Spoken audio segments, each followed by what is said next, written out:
Here are the readings for the third day in the octave of Christmas.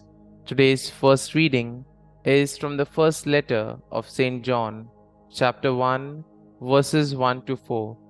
And the Gospel is from the Gospel of John, chapter 20, verse 1a 2 to 8.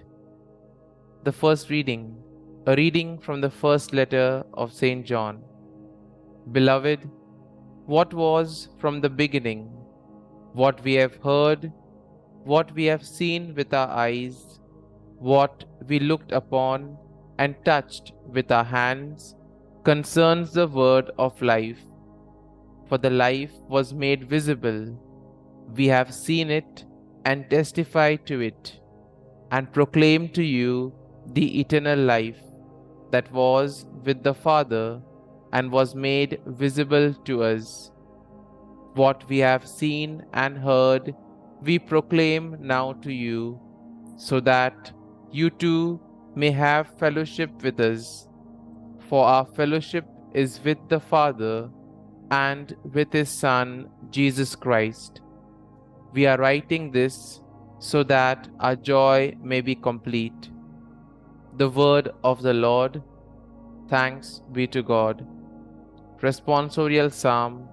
Our response shall be, Rejoice in the Lord, you just. The Lord is King, let the earth rejoice. Let the many isles be glad. Clouds and darkness are around him. Justice and judgment are the foundation of his throne. Response: Rejoice in the Lord, you just. The mountains melt like wax before the Lord of all the earth. The heavens proclaim his justice, and all people see his glory. Response: Rejoice in the Lord, you just. Light dawns for the just, and gladness for the upright of heart. Be glad in the Lord, you just, and give thanks to his holy name. Response: Rejoice in the Lord, you just. Gospel acclamation. Alleluia, Alleluia. We praise you, O God. We acclaim you as Lord. The glorious company of apostles praise you. Alleluia, Alleluia. A reading from the Holy Gospel according to St. John. On the first day of the week, Mary Magdalene ran and went to Simon Peter and to the other disciple whom Jesus loved, and told them, They have taken the Lord from the tomb, and we do not know where they put him. So Peter and the other disciple went out and came to the tomb. They both ran, but the other disciple ran faster than Peter and arrived at the tomb first.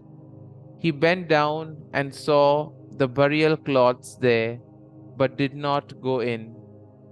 When Simon Peter arrived after him, he went into the tomb and saw the burial cloths there, and the cloth that had covered his head, not with the burial cloths, but rolled up in a separate place. Then the other disciple also went in, the one who had arrived at the tomb first, and he saw and believed. The Gospel of the Lord. Praise be to you, O Lord Jesus Christ.